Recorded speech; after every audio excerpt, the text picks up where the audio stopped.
बोलो सतगुरुदेव की जय हो।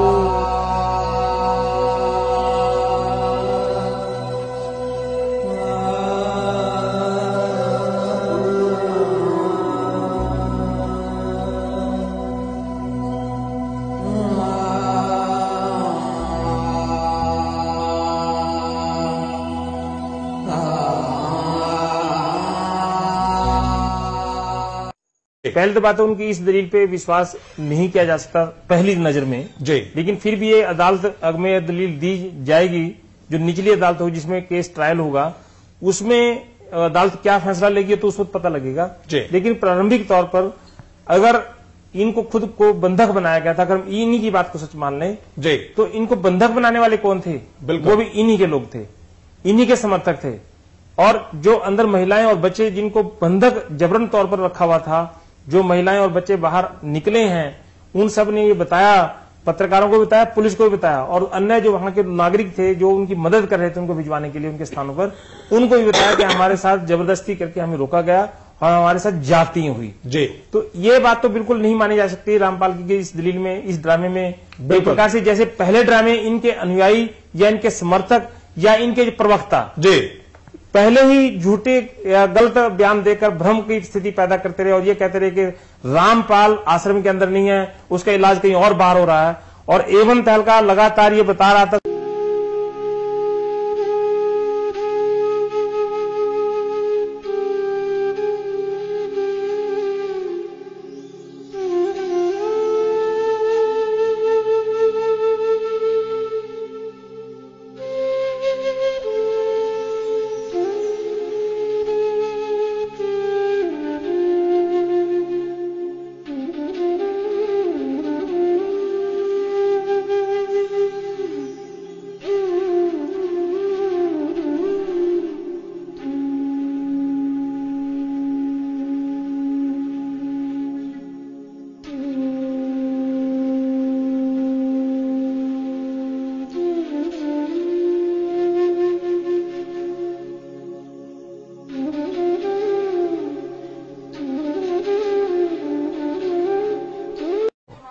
हमारे साथ संत रामपाल जी के भाई महेंद्र दास भी मौजूद हैं। इनसे जानेंगे, महेंद्र दास जी, अचानक से हालात काफी बिगड़ते नजर आ रहे हैं, तो ऐसे तो काफी नुकसान होने की आशंका है। ऐसा हम तो शांतिपूर्ण तरीके से बैठे हैं, अपने आश्रम के अंदर हैं और ये बल प्रयोग करना चाहते हैं, हमें नाजायज तंग कर रहे हैं। लेकिन आश्रम के लोग भी जैसे टकराव की स्थिति में नजर आ रहे हैं, तो क्या कोई बीच का रास्ता नहीं निकल सकता? बीच का तो यही है कि माननीय न्यायाधीश को चाहिए कि अपने विचार करे। हमको डकैत नहीं है, इतना बड़ा ये केस नहीं है, एक कोर्ट की अवमानना केस उन्होंने खुद बनाया और खुद सुन रहे हैं, इसमें न्याय की उम्मीद है। लेकिन जिस तरह से पुलिस कह रही है यहाँ तो गिरफ्तारी करनी पड़ेगी क्योंकि हाई कोर्ट के आदेश हैं, तो क्या संत रामपाल आत्मसमर्पण कर सकते हैं? अब वो यहाँ है ही नहीं, तो स्वास्थ्य इलाज करवा रहे हैं, बाहर गए हैं, उनको बाहर शिफ्ट कर दिया हमने परसों। लेकिन क्या वो आत्मसमर्पण करने के लिए तैयार हो जाएंगे? अगर हमारी हाई कोर्ट में बेल कैंसिल करते हैं तो नहीं होंगे, तो नाजायज बेल कैंसिल करने जा रहे हैं और उस पर सुनवाई है। अब उस केस का इस अवमानना से क्या लिंक था? ये अवमानना बनाई इसीलिए गई थी कि उस बेल कैंसिल करके अंदर ठोक दें। एक सबसे बड़ा सवाल यही है कि आपका कहना है कि संत रामपाल आश्रम के अंदर मौजूद नहीं है। अगर संत रामपाल आश्रम के अंदर मौजूद नहीं है तो क्यों फिर पुलिस को रोका जा रहा है? पुलिस अगर जाकर के चेक करती है संत रामपाल नहीं होंगे तो पुलिस वापस चली जाएगी। क्योंकि यहाँ कल एसडीएम ने और डीसी ने बताया, एसडीएम आदेश पड़ रहा था कि हमने इसको सील कर लिया है, नाजायज तरीके सील करने के आदेश दिए, अपने आश्रम को नहीं छोड़े, आश्रम की सुरक्षा के लिए बैठे हैं अब हम। ठीक है, ओके। तो ये थे महेंद्र दास, संत रामपाल के भाई हैं और जो आश्रम के प्रवक्ता राज कपूर ने हमसे बात की। इनका कहना है कि आश्रम के लोग किसी भी हाल में पीछे नहीं हटेंगे, यानी कि अगर पुलिस आगे जाएगी तो इनका कहना है कि यह लोग अपनी जान तक देने के लिए तैयार हैं, यानी कि सीधा सीधा कह सकते हैं कि टकराव की स्थिति यहाँ पर पैदा हो चुकी है। अब देखना होगा कि ऐसे हालातों में आखिर इस मामले का निपटारा कैसे होगा, कैसे हाईकोर्ट के आदेश का पालन होगा और कैसे हो पाएगी संत रामपाल की गिरफ्तारी। कैमरामैन सुमित क्लियर के साथ नृपिंदर सिंह ब्राड़, एबीपी न्यूज, बरवाला, हिसार।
किया उसमें है कि आप बिल्कुल सही है, लेकिन कोर्ट को गुमराह कहीं न कहीं किया गया। ये कहा जाता रहा कि आप अस्वस्थ है जिसकी वजह से कोर्ट में पेश नहीं हो पाए। अब स्वस्थ हो गया, मैं पहले बीमार था। रामपाल जी, आपकी जो बेल एप्लीकेशन थी वो भी अब रिजेक्ट कर दी गई है, जो 2008 में आपको बेल मिली थी कोर्ट की तरफ से, उसके बारे में क्या कहना है? धन्यवाद। जो पूरा विवाद हुआ उसमें 6 लोगों की जान गई, तो आपको कोई अफसोस है उस बात का?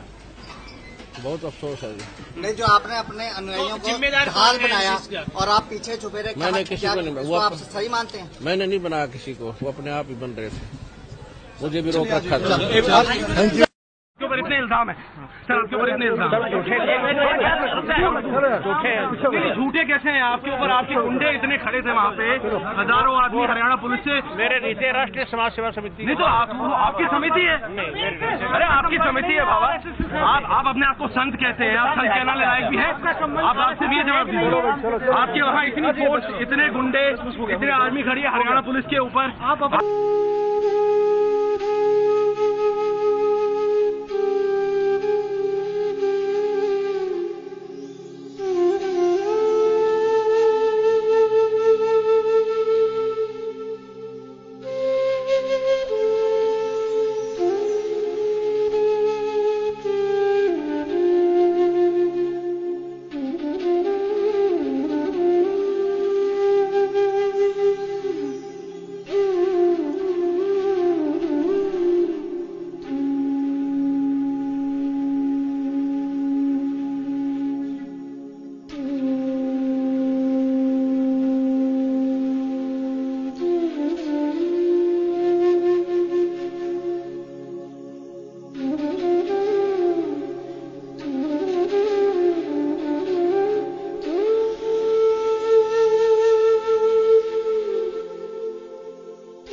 सर्वा संगत से मेरा आदेश है कि जो भी कार्रवाई की जा रही है, जैसे कोई समागम मनाया जाता है या कोई और कार्रवाई हो रही है, ये मेरे आदेश से ये सब भगत कर रहे हैं, जिनकी जो मैंने कमेटी बना रखी है। इनके ऊपर विश्वास करो, अगर इससे से अलग चलोगे तो तुम गुरुद्रोही में आ जाओगे। मैं सबकी डिटेल मंगाऊंगा, कौन कौन क्या क्या बकवास कर रहे हैं, उनको फिर मिशन से निकाल दूंगा, ताकि ये खत्म हो जाओगे भगवान के दरबार से, समझ गए। जो कमेटी मैंने निर्मित बना रखी है वो मेरी सहमति से, मेरी आज्ञा से, मेरे से सलाह करके कदम उठाती है। ये अपने आप कोई भी कदम नहीं उठाते। जो भी कार्रवाई हो रही है ये मेरी हो रही है।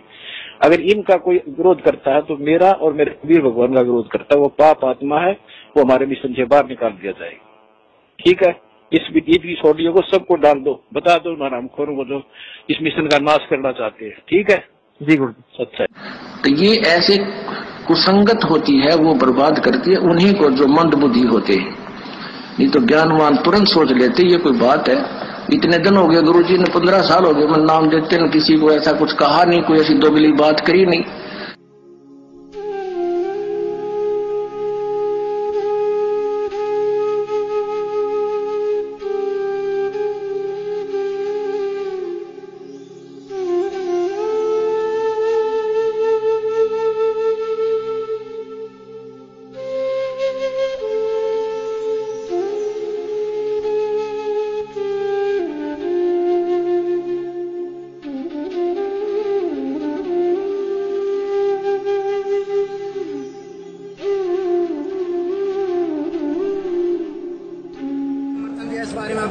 हमारा संत रामपाल जी को और उसकी संगत को बहुत बहुत धन्यवाद।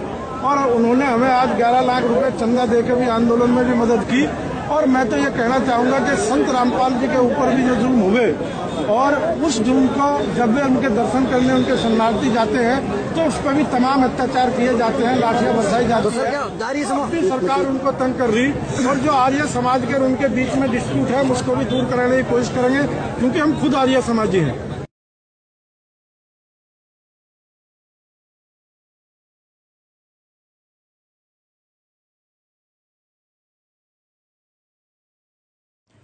सत साहिब जी, अब सबसे पहले तो हमने करना ये है, जिस आत्मा ने परमपिता परमेश्वर सतगुरु रामपाल जी महाराज जी की सत भक्ति करके अपना आत्म कल्याण करवाना है, सबसे पहले उस आत्मा ने अपने दिलो दिमाग में इस बात को बैठा लेना चाहिए सृष्टि रचना को बार बार सुनकर और सतगुरुदेव जी के सत्संगों को आधार बनाकर कि वर्तमान में पृथ्वी पे कबीर परमात्मा मौजूद है, धरती पे भगवान है, और जिस आत्मा का दिल और उसकी आत्मा इस बात को स्वीकार कर लेगी, वो आत्मा कभी भी ज्ञान आधार से दूर होकर मनमाने तरीके से ना ही तो चल सकती है, और यदि मनमाने तरीके से कोई अन्य व्यक्ति उसको भक्ति मार्ग पर चलने की सलाह दे तो वो व्यक्ति कभी भी उसके झांसे में नहीं आ सकता है।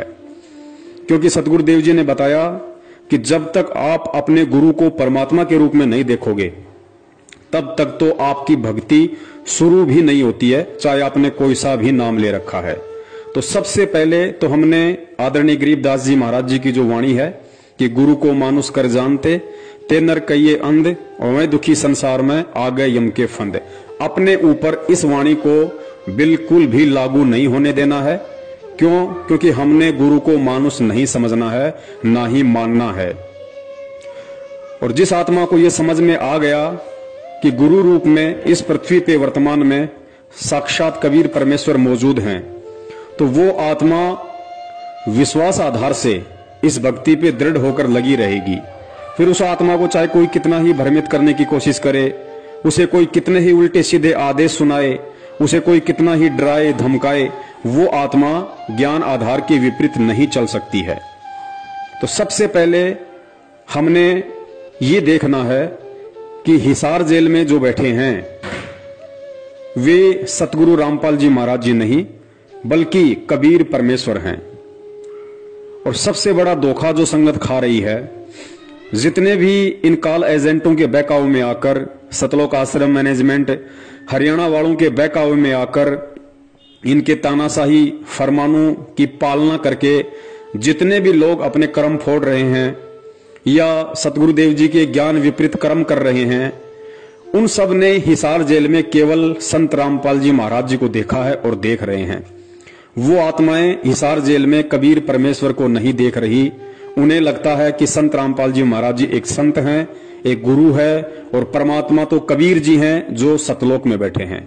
और यही कारण है कि वो आत्माएं पिछले 6 वर्षों से धोखे पे धोखे खाए जा रही हैं।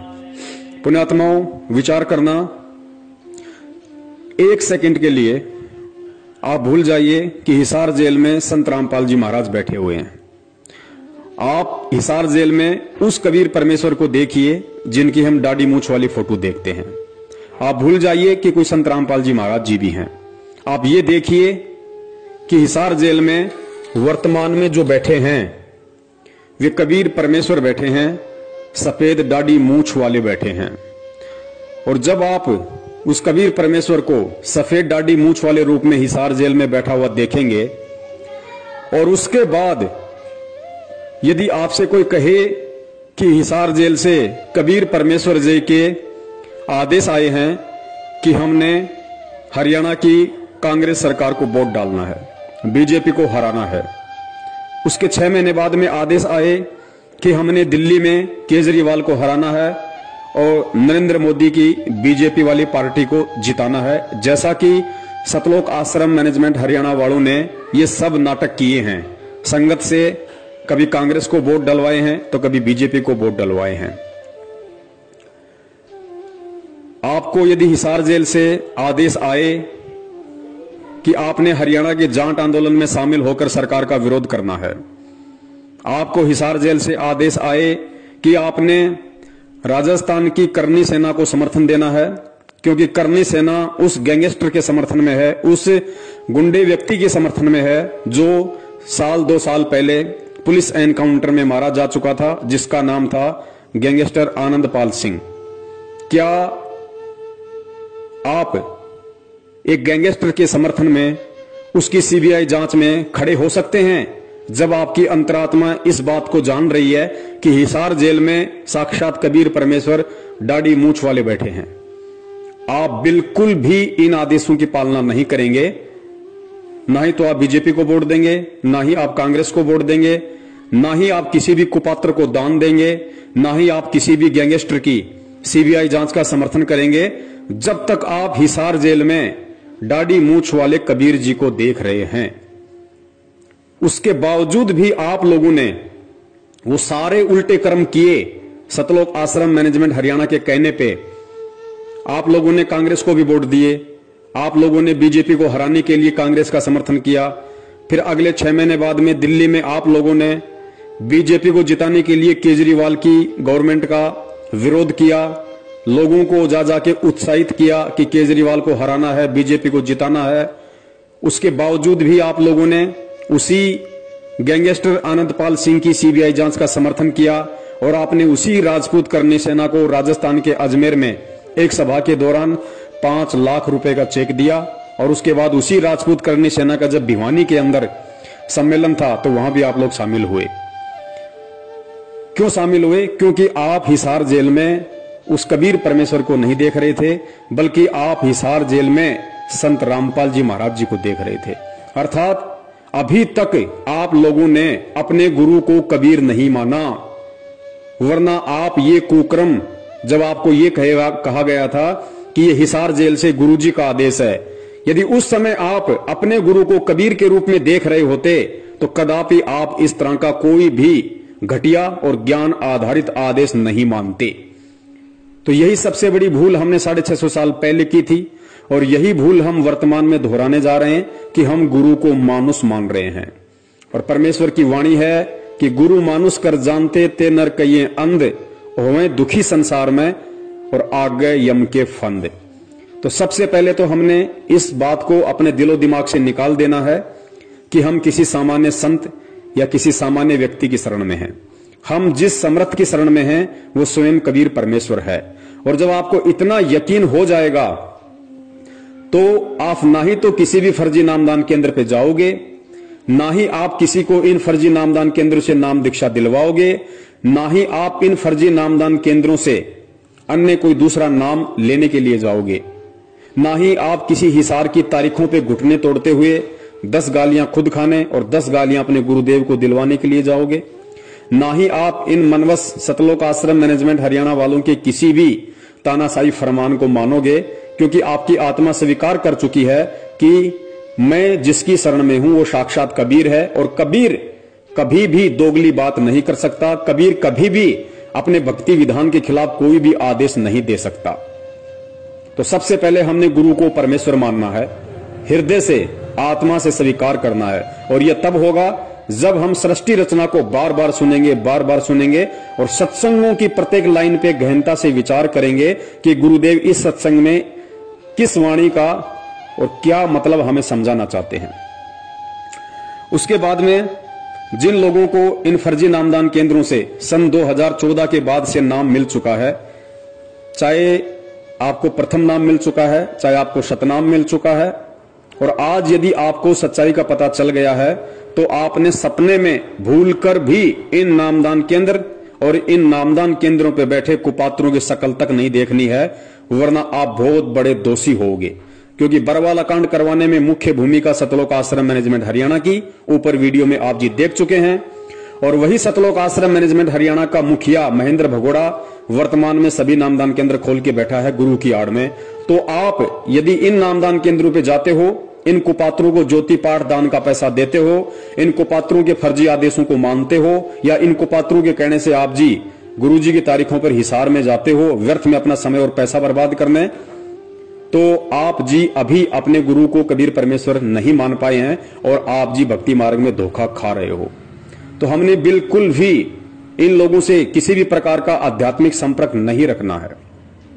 तो जिन लोगों ने प्रथम नाम और सतनाम ले लिया है अनजाने में इन नामदान केंद्रों से, अब आगे उन्होंने इन नामदान केंद्र वालों से, सतलोक आश्रम मैनेजमेंट हरियाणा से, गुरुजी के परिवार वालों से और हर उस व्यक्ति से, चाहे वो भगत ही क्यों ना हो, जो सतगुरु के ज्ञान को आधार बनाकर नहीं चल रहा है और देखा देखी में चल रहा है, भेड़ चाल में, उस व्यक्ति से हमारा किसी भी प्रकार का कोई संबंध नहीं होना चाहिए। क्योंकि परमेश्वर कहते हैं कबीरा तहां जाइए रह संतन की प्रीत, इष्ट मिले और मन मिले, मिले सकल रस रीत। परमेश्वर कहते हैं भगत ने केवल उसी व्यक्ति या भगत के पास बैठना चाहिए जिसके रीति रिवाज, जिसका मन, जिसका इष्ट, जिसके कायदे कानून सेम हो, मिलते हों। तो वर्तमान में संगत में दो ग्रुप हैं। एक ग्रुप सतलोक आश्रम मैनेजमेंट हरियाणा जो बिल्कुल देखा देखी और अंधा होकर चल रहा है, दूसरा ग्रुप है सत्सेवक जो परमेश्वर के ज्ञान को आधार बना के चल रहे हैं। उसके बाद में जिस व्यक्ति ने अभी तक संत रामपाल जी महाराज जी से नाम दीक्षा नहीं ली है और जो व्यक्ति केवल उनके सत्संग ही सुन रहा है और उस व्यक्ति को ये सच्चाई मालूम पड़ चुकी है हमारी वीडियो देखकर, तो उस व्यक्ति ने भूल कर भी इन नामदान केंद्रों से कोई भी नाम दीक्षा नहीं लेनी है। उस व्यक्ति ने सबसे पहले गहनता से सत्संग सुनने हैं, सत्संगों को आधार बनाना है और सारी सच्चाई से परिचित होकर उस व्यक्ति ने जब तक सतगुरु रामपाल जी महाराज जी हिसार जेल से बाहर नहीं आते हैं तब तक उसने संकल्प नाम दीक्षा के माध्यम से भक्ति शुरू कर देनी है। संकल्प नाम दीक्षा क्या है, संकल्प नाम दीक्षा के माध्यम से भक्ति कैसे शुरू होगी, संकल्प नाम दीक्षा के अंतर्गत हमने क्या क्या करना पड़ेगा, वो सारी विधि एक 2.5 घंटे का वीडियो हम सत्सेवकों ने बना रखा है। वीडियो का लिंक इसी वीडियो के डिस्क्रिप्शन बॉक्स में आपको मिल जाएगा। आप उसको देख लीजिए, अच्छी तरह से उसको देखिए, समझिए, उसके बाद आप जी संकल्प नाम दीक्षा लें और अपने घर में भगवान को प्रकट करें। इसके अलावा आपने किसी भी प्रकार का ज्योति पाठ या दान का पैसा किसी भी उस कुपात्र व्यक्ति को नहीं देना है जो सतगुरु रामपाल जी महाराज जी के फर्जी आदेश बताकर पिछले 6 साल से संगत को लूटने में लगा हुआ है। गुरुदेव कहते हैं कि गुरु बिन दान पुण्य जो कर ही मिथ्या होय कभू न फल ही। और गुरुदेव कहते हैं कि गुरु बिन माला फेरते गुरु बिन देते दान, गुरु बिन दोनों निष्फल है चाहे पूछो वेद पुराण। और परमात्मा कहते हैं गुरु बिन होम यज्ञ जो साधे और मन 10 पातक लागे, यानी बिना गुरु की आज्ञा के, बिना गुरु के आदेश के। और यदि आपने उस कुपात्र व्यक्ति को दान धर्म ज्योति पाठ का पैसा दे दिया, हवन यज्ञ करवा लिया, उसके यहां पे आपने पाठ करवा लिया, तो आप जगत वालों से 10 गुना ज्यादा दोषी परमेश्वर की नजरों में बन जाओगे। तो हमने ये गलती अब भूल कर भी नहीं करनी है, क्योंकि जब हमें विश्वास हो जाएगा और हमारी अंतरात्मा इस बात को स्वीकार कर लेगी कि मेरा गुरु साक्षात कबीर है, तो आपको यह भी विश्वास हो जाएगा कि वो कबीर हिसार की जेल में बैठने के लिए नहीं आया है, उस कबीर का कोई खेल है। वो कबीर एक तीर से अनेकों शिकार करता है और पहला शिकार उसका यही है कि इस भक्ति मार्ग में सबसे बड़ा रोड़ा यदि कोई बनता है, सबसे बड़ा रोड़ा यदि ये काल किसी को बना के खड़ा करता है, तो उसी सतगुरु के परिवार को, भाई बंधुओं को, रिश्तेदारों को निमित्त बनाकर खड़ा करता है। तो सतगुरु रामपाल जी महाराज जी ने सबसे पहले इस सतलोक आश्रम मैनेजमेंट हरियाणा अपने परिवार वाले, अपने रिश्तेदार, जो भी ये मैनेजमेंट है, जितने भी कोऑर्डिनेटर हैं, नामदान संचालक है, इन सबको ज्ञान आधार से प्रत्येक भगत के हृदय में ये जमा देना है कि हमने यदि भक्ति करनी है, यदि कबीर की भक्ति करनी है, हमने यदि सतलोक जाना है, तो हमने केवल और केवल अपने सतगुरु देव जी के वचन और उनके ज्ञान को ही आधार बनाकर चलना पड़ेगा। और सतगुरु का उसके सत्संगों के अतिरिक्त अन्य कोई भी किसी प्रकार का आदेश नहीं होता है। सतगुरु का जो भी आदेश है वो उनका सत्संग है। सत्संगों से बाहर सतगुरु कभी भी दोगली बात करते हुए अन्य आदेश नहीं देता है। जिस प्रकार इन लोगों ने उसी कबीर परमेश्वर का नाम लेकर हमसे राजनीतियां करवा दी, हमसे आरक्षणबाजियां करवा दी, हमें अनेक प्रकार के सामाजिक संगठनों के धरनों में बैठा दिया, हमसे राजनीतिक पार्टियों का समर्थन और उनकी वोटिंग के लिए गली गली गांव गांव जाकर हाथ फैलवा दिए, हमारे से गुंडों की सीबीआई जांच करवा दी, कुपात्रों को लाखों की संख्या में, करोड़ों में दान दिलवा दिया। तो हमने अब ये गलतियां बिल्कुल भी नहीं करनी है। उसके बाद जिस आत्मा ने ज्योति या पाठ करवाना है या जिसकी इच्छा है, क्योंकि परमेश्वर कहते हैं कि साल में एक बार पाठ का संकल्प अवश्य करवाना चाहिए। तो साल में एक बार का मतलब है, वर्तमान में गुरुदेव जेल में हैं, आज हमारे बीच में शरीर रूप में नहीं है, तो परमेश्वर ने उसकी विधि बता रखी है। परमेश्वर ने कहा कि साधु भूखा भाव का, धन का भूखा नाही, और जो कोई धन का भूखा वो साधु भी नहीं। यानी जो असल में संत होगा, सतगुरु होगा, जो कबीर होगा, वो माया का भूखा नहीं होता, वो धन का पैसे का भूखा नहीं होता, वो केवल भाव का भूखा होता है।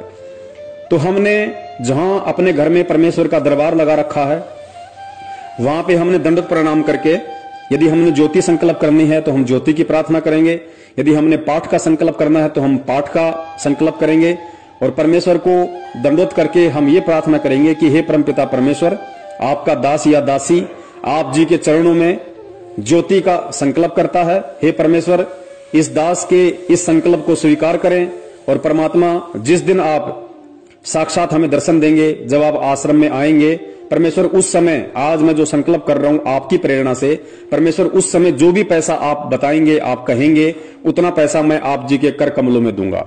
तो साधु भूखा भाव का, धन का भूखा नहीं। परमेश्वर अंतर्यामी होता है, घट घट का वासी होता है। इस तरीके से हमने ज्योति पाठ का संकल्प करना है। सेम लाभ परमात्मा देंगे, क्योंकि ये सतगुरु का वचन है और भक्ति मार्ग में सतगुरु का वचन ही सर्वोपरि होता है, सर्वोत्तम होता है और सतगुरु का वचन ही उनके सत्संग होते हैं। इसके अलावा सतगुरु का यदि कोई सबसे बड़ा आदेश है तो सतगुरु के द्वारा हमें जो नित्य नियम दिया गया है वो सतगुरु का सबसे बड़ा आदेश है। हम सुबह सुबह जो नित्य नियम करते हैं वो केवल हमारे लिए आदेश है, सतगुरु का वो हमारे लिए आदेश है। हमने उन वाणियों पे अमल करना है, हम सभी ने उन वाणियों के अनुसार अपनी रहनी और करनी को करना है, जिससे कि सतगुरुदेव जी प्रसन्न हो, सतगुरुदेव जी हम पे खुश हो और हमारे को भक्ति धन से परिपूर्ण करें। तो आपने इस तरीके से जब तक सतगुरु रामपाल जी महाराज जी हिसार जेल से बाहर नहीं आ जाते हैं तब तक आपने इस ज्ञान को आधार बना के रखना है। और जब तक हम ज्ञान को आधार बना के नहीं चलेंगे, ज्ञान को आधार नहीं बनाएंगे, सतगुरु कभी भी हमारे से प्रसन्न नहीं होगा। परमेश्वर ने कहा कि 3 युगों से तुम्हें ये धर्म के ठेकेदार इसी तरह भगवान की आड़ में लूटते आए हैं और वर्तमान में भी यदि हम इन काले अंग्रेज और धर्म के व्यापारी सतलोक आश्रम मैनेजमेंट हरियाणा के हाथों लुटते रहेंगे, पिटते रहेंगे, तो पुण्यात्माओं फिर क्या फायदा उस परमेश्वर का ये शिक्षा देने का, और क्या फायदा फिर उस परमेश्वर से ये तत्व ज्ञान लेने का, और क्या फायदा फिर ये कबीर की भक्ति करने का। तो हमने हर स्थिति में सतगुरुदेव जी को खुश करना है, सतगुरुदेव जी को प्रसन्न करना है। और एक चीज अपने दिलो दिमाग से निकाल देना कि सतगुरुदेव किसी भी कानूनी प्रक्रिया से बाहर आएंगे। सतगुरु यदि बाहर आएगा तो अपने बच्चों को ज्ञान आधार से चलता हुआ देखकर आएगा, क्योंकि यदि हम अपने गुरु को कबीर मान रहे हैं और मान चुके हैं तो ये भी निश्चित है कि इस दुनिया की कोई भी जेल उस कबीर को 4 दीवारी में कैद करके नहीं रख सकती। वो कबीर अनंत कलाओं का स्वामी है, वो एक रूप में जेल में है, दूसरे रूप में हम सबके घर में और घट में विराजमान है, तीसरे रूप में वो सतलोक में बैठा हुआ है। और परमेश्वर भी कहते हैं कि मोकू कहां ढूंढे रे बंदे, मैं तो तेरे पास में। परमेश्वर हमें रोज संध्या आरती में पढ़ाते हैं कि घट ही में गंगा, घट ही में यमुना और घट ही में है जगदीश, सतगुरु तारेंगे। तो जब तक हम इन वाणियों पर विश्वास और अमल नहीं करेंगे और हम उस कबीर परमेश्वर को, उस गुरुदेव को यदि हम अपनी अज्ञानता और मूर्खता के चलते हम उनको नामदान केंद्रों पे देखेंगे, हम उनको हिसार में देखेंगे, हम उनको मैनेजमेंट के जो कि काल एजेंट है उसके सत्संगों में देखेंगे, तो पुण्यात्माओं हम कभी भी उस परमात्मा के दिल में जगह नहीं बना पाएंगे और कभी भी हम ज्ञान आधार से इस भक्ति पे नहीं चल पाएंगे। और जब तक हम ये दोनों गलतियां करते रहेंगे परमात्मा कभी भी हम पे प्रसन्न नहीं होगा। तो आप सभी ने इस ज्ञान को आधार बनाकर सतगुरुदेव जी को प्रसन्न करना है और अपने भक्ति धन को बचा के रखना है। कोई भी काल एजेंट, कोई भी काल का दूत हमें किसी भी मोड़ पे कोई भी उल्टा आदेश बताकर लूट ना सके। सतगुरुदेव जी ने तो एक समय यहां तक कहा था अपने बच्चों पे विश्वास करके कि बच्चों, जिस व्यक्ति ने 2 से 3 साल तक इस ज्ञान को सुन लिया उसको ब्रह्मा विष्णु महेश भी आ जाए तो उसको भ्रमित नहीं कर सकता। जबकि हम देख रहे हैं कि जिन व्यक्तियों ने 10-10 साल से नाम ले रखा, 20-20 साल से नाम ले रखा है, उनको ब्रह्मा विष्णु महेश तो छोड़िए, ब्रह्मा विष्णु महेश के नाखून के बराबर भी जो नहीं है सतलोक आश्रम मैनेजमेंट हरियाणा, ये पिछले 6 साल से किस कदर उन भक्तों की दुर्गति करवा रहा है, उनको ज्ञान के विपरीत चलवा रहा है। तो फिर हम कब उस लायक बनेंगे जिस लायक हमें सतगुरु यहां पे ज्ञान देकर बनाने आए हैं। तो हमने विश्वास के साथ भक्ति करनी है और हम अपने गुरु को यदि कबीर मान चुके हैं तो विश्वास रखना कबीर बाहर आएगा, कबीर पूरी सृष्टि को नाम देगा। कबीर का वचन है, कबीर ने कबीर सागर में लिखवा दिया था कि धर्मदास जब वो 5505 वर्ष वाला समय बीत जाएगा उसके बाद एक समय ऐसा आएगा जब पूरी सृष्टि मेरे से नाम लेगी, हर घर में सतनामी होंगे। और परमेश्वर ने कहा था कि सकल सृष्टि परवानिक होई, और मालिक कहते हैं घर घर होगा बोध विचारा। तो ये भक्ति विश्वास की है। अगर विश्वास नहीं है तो चाहे आप कितनी ही भक्ति कर लो, कितना ही आप दिखावा कर लो, कितना ही आप दान धर्म कर दो, आपको कुछ भी मिलने वाला नहीं है। ठीक है, जो आप ये 5 यज्ञ आप जी करते हैं ये आपको मिल जाएगा, लेकिन आपको कबीर और उसका सतलोक नहीं मिलेगा। तो इस तरीके से सतगुरु रामपाल जी महाराज जी के हिसार जेल से आने तक, और विश्वास रखना सतगुरु चाहे आए कल, सतगुरु चाहे आए 10 साल बाद, सतगुरु चाहे आए 20 साल बाद, और चाहे सतगुरु की मौज वो जेल से ना आए, लेकिन हमने यदि उनको कबीर मान लिया है, सतगुरु मान लिया है, तो हमने ज्ञान आधार की पूंछ पकड़ के इस भक्ति मार्ग पे निश्चिंत होकर लगे रहना है। क्योंकि पुण्यात्माओं, विचार करना, सतगुरु के मिलने से पहले आप और हमें बिल्कुल भी नहीं पता था कि सतगुरु क्या होता है, सतलोक क्या है, मोक्ष क्या है, और हमारा ये जीवन प्राप्त करने का मकसद क्या है। तो परमात्मा ने खुद ही हमारा हाथ पकड़ा, खुद ही हमें ये जानकारी करवाई। तो निश्चित सी बात है पुण्यात्माओं, जब हमारी कोई औकात ही नहीं है, जब हमारी अपनी कोई सोच और विचार ही नहीं है, और कबीर परमेश्वर ने खुद हमें एक सोच दी, हमें एक विचार दिया, हमें इस भक्ति मार्ग पे लगाया, तो जाहिर सी बात है हमें सतलोक पहुंचाने का काम, हमें सतलोक में बैठाने की जिम्मेदारी स्वयं उस कबीर परमेश्वर की है। अब वो उनकी मर्जी, वो चाहे तो इस जन्म में बैठा दे, वो चाहे तो अगले 10 जन्म के बाद बैठा दे। हमें बिल्कुल भी इस बात की चिंता नहीं करनी है, क्योंकि हम अपना सब कुछ कबीर परमेश्वर को सौंप चुके हैं। ऐसा नहीं है कि हम आज पहली बार उस कबीर परमेश्वर की शरण में आए हैं। अनंत युग हो गए हमें इस परमात्मा की शरण में रहते हुए, और जब अनंत युग बीत जाते हैं तब ये ज्ञान थोड़ा थोड़ा समझ में आने लगता है। क्योंकि परमेश्वर ने मीराबाई के लिए कहा था कि साधु से ती मस्करी, चोरा नाल खुशहाल, मल अखाड़ा जीतेंगे ये युगों युगों के माल। मल अखाड़ा यानी भक्ति रूपी अखाड़ा केवल वही आत्मा, वही पहलवान जीतेगा जो युगों युगों से कबीर परमेश्वर की भक्ति करता आ रहा है। तो जितनी बार भी हम इस कबीर परमेश्वर की शरण में आए हैं, हर बार हम यही सोचते थे कि अब की बार हमारा मोक्ष पक्का है, अब की बार हमारा मोक्ष पक्का है, जैसा आज हम वर्तमान में सोच रहे हैं। लेकिन क्या उन युगों में हमारा मोक्ष हुआ? नहीं हुआ। हमारे चाहने से कुछ नहीं होगा, क्योंकि परमेश्वर कहते हैं कि मनु मनोरथ ना कीजिए, तेरा किया ना होए, जय पानी से घी निकले तो लूखा खाए ना कोई। तो जब हमने अपना तन मन धन सब कबीर परमेश्वर को सौंप दिया है, तो हमने निश्चिंत हो जाना चाहिए कि वो परमेश्वर अब हमें 84 लाख योनियों में नहीं जाने देगा। जब तक हम पार नहीं हो जाते, जब तक हम सतलोक में नहीं पहुंच जाते, तब तक वो परमेश्वर हमें मानव जन्म देकर अपनी शरण में लेता रहेगा। तो इतना आश्वस्त प्रत्येक उस आत्मा को हो जाना चाहिए जो आत्मा अपने सतगुरु में कबीर को देख रही है। और यदि कोई अपने गुरु को संत रामपाल मान रही है, उन्हें एक मां के पेट से जन्म लिया हुआ जीव मान रही है, उन्हें मानुष समझ रही है, उस आत्मा की तो फिर दास कुछ नहीं कह सकता। उस आत्मा का तो फिर अपना संस्कार है, जैसा उसे मिलेगा वैसा ही उसे मिलना है। दास यहां जो बात कर रहा है, जो बता रहा है, वो केवल उस ज्ञान आधारी आत्मा के लिए बता रहा है जो आत्मा इस भक्ति मार्ग पर ज्ञान को आधार बनाकर और अपने मोक्ष प्राप्ति के मकसद से जुड़ी है या फिर आगे जुड़ने वाली है।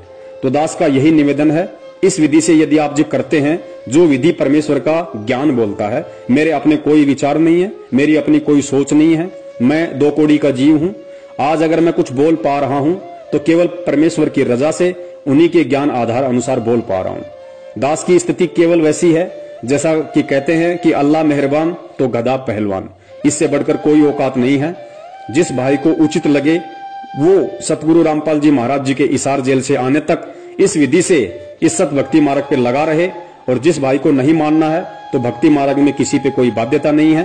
परमेश्वर ने आत्माओं को सतलोक में भी स्वतंत्र रखा हुआ था, और परमेश्वर ने यहाँ भी आत्माओं को स्वतंत्र रखा हुआ है। और काल भगवान के साथ वचन था, काल ने कहा था कि परमात्मा आप धरती पे जाओगे, अपना ज्ञान प्रचार करोगे, जो आपके ज्ञान को समझकर आपको स्वीकार करे वो आपका, और जो आपके ज्ञान को स्वीकार ना करके आपको स्वीकार ना करे वो परमेश्वर मेरा, आप जबरदस्ती किसी को ना ले जाना।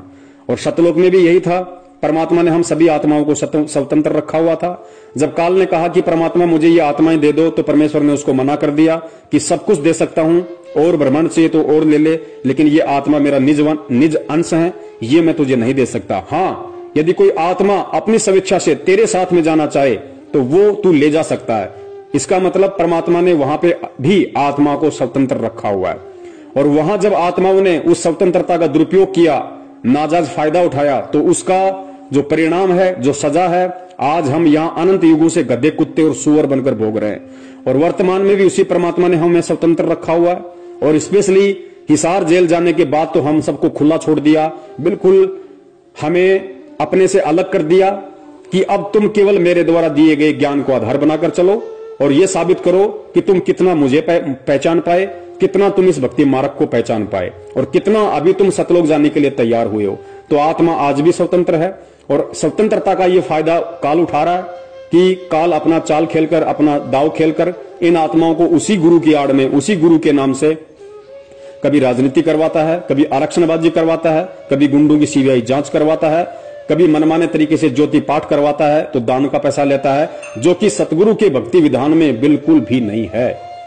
तो समझना आप लोगों ने है, विचार आप लोगों ने करना है किस तरह से, किस विधि से आपने परमेश्वर को खुश करना है और अपना ये अनमोल मानव जीवन सफल बनाना है। दास ने जो कहना था सतगुरु आशीर्वाद से संदेशा आप जी को दे दिया, क्योंकि सेवक का काम केवल संदेशा देने का होता है, जबरदस्ती उसकी पालना करवाने का नहीं होता है। आगे आपकी अपनी सोच, आपकी अपनी बुद्धि, आप किस तरीके से इस भक्ति मार्ग पर चलते हैं और किस तरीके से आप अपने सतगुरु को प्रसन्न करते हैं। सत साहिब, जय हो बंदी छोड़ की। बंदी छोड़ सतगुरु रामपाल जी महाराज की जय हो। साहेब जी सतगुरुदेव की जय हो। जगत गुरु तत्वदर्शी संत रामपाल जी महाराज की जय हो। बंदी छोड़ जग परम पिता परमात्मा केशव कबीर साहेब की जय हो। बंदी छोड़ जगत गुरु तत्वदर्शी संत रामपाल जी महाराज की जय हो। सत साहेब जी। जयपुर वाले पवन भगत तन कर दिया पर्दा फास, रे घबराना नहीं। जयपुर वाले पवन भगत तन कर दिया पर्दा फास, रे घबराना नहीं। तेरी भली करेंगे संत राम पाल, घबराना नहीं। तेरी भली करेंगे संत राम पाल, घबराना नहीं। बरवाड़ा का कांड करणीय रही उनका नाम बताया। मैनेजमेंट और सेवा समिति ने ऐसा जुल्म कमाया। मैनेजमेंट और सेवा समिति ने ऐसा कहर कमाया। दूत काल के बन गए भगत भाई, दूत काल के बन गए भगत भाई। करके गुरु को बदनाम, रे घबराना नहीं। जयपुर वाले पवन भगत तन कर दिया पर्दा फास, रे घबराना नहीं। तेरी भली करेंगे संत राम पाल, घबराना नहीं। जगत गुरु संत राम पाल जी जाते जाते बता गए, सेवा समिति मेरी नहीं आ, मीडिया में सब सुना गए। जो भी जुल्म करा मेरे पर, जो भी जुल्म करा मेरे पे, सब मैनेजमेंट का काम, रे घबराना नहीं। जयपुर वाले पवन भगत तन कर दिया पर्दा फास, रे घबराना नहीं। तेरी भली करेंगे संत राम पाल, घबराना नहीं। छुपा रहा मैं मार यूं देते, अखबारों में लिख दिया। बना बनाया मेरा घर उजाड़ा, प्रशासन को बयान दिया। बना बनाया मेरा घर उजाड़ा, प्रशासन को बयान दिया। मैनेजमेंट और सेवा समिति ने, मैनेजमेंट और सेवा समिति ने कर दिया जीना हराम, रे घबराना नहीं। जयपुर वाले पवन भगत तन कर दिया पर्दा फास, रे घबराना नहीं। तेरी भली करेंगे संत राम पाल, घबराना नहीं। पुलिस रिमांड में राम पाल जी ने सीधे तौर पर नाम धरा। राम कुमार डाका बलजीत राजेंद्र ने जुल्म करा। राम कुमार डाका बलजीत राजेंद्र ने जुल्म करा। राज कपूर साथ में शामिल, राज कपूर साथ में शामिल। कर बरवाड़ा का कांड, रे घबराना नहीं। जयपुर वाले पवन भगत तन कर दिया पर्दा फास, रे घबराना नहीं। तेरी भली करेंगे संत राम पाल, घबराना नहीं। जगत गुरु को झूठ बताया मैनेजमेंट वालों ने, निर्दोष गुरु को दोषी बनाया इस सेवा समिति वालों ने। निर्दोष गुरु को दोषी बनाया सेवा समिति वालों ने। सजा करा कर उम्र कैद की, सजा करा कर उम्र कैद की। करे गुरु जी पे एहसान, रे घबराना नहीं। जयपुर वाले पवन भगत तन कर दिया पर्दा फास, रे घबराना नहीं। तेरी भली करेंगे संत राम पाल, घबराना नहीं। तेरी भली करेंगे संत राम पाल, घबराना नहीं। रामपाल मेरा सच्चा सतगुरु जिसने पड़ की तोड़ निभानी। रामपाल मेरा सच्चा सतगुरु, जिसने पड़गी तोड़ निभानी। जीते जी मेरे रामपाल ने दे दी है कुर्बानी। जीते जी मेरे रामपाल ने देती है कुर्बानी। सुन लो सत भगतो भाई सारे, सुन लो सत भगतो भाई सारे, बनियो नान जान रह घबराना नहीं। जयपुर वाले पवन भगत तेन कर दिया पर्दा फास, रह घबराना नहीं। तेरी बोली करेंगे संत रामपाल, घबराना नहीं। गोंदवाला में रण सिंह कह रहा चुप रहा ना जावे। गोंदवाला में रण सिंह कह रहा चुप रहा ना जावे। सेवा समिति मैनेजमेंट का करना पड़ा सफाया। मैनेजमेंट और सेवा समिति का करना पड़ा सफाया। और सहा नहीं जाता हमसे, और सहा नहीं जाता हमसे, सतगुरु का अपमान रह घबराना नहीं। जयपुर वाले पवन भगत तेन कर दिया पर्दा फास, रह घबराना नहीं। तेरी भली करेंगे संत रामपाल, घबराना नहीं। जयपुर वाले पवन भगत तेन कर दिया पर्दा फास, रह घबराना नहीं। तेरी भली करेंगे संत रामपाल, घबराना नहीं। तेरी भली करेंगे संत रामपाल, घबराना नहीं। सत साहेब जी।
बोलो सतगुरुदेव की जय हो।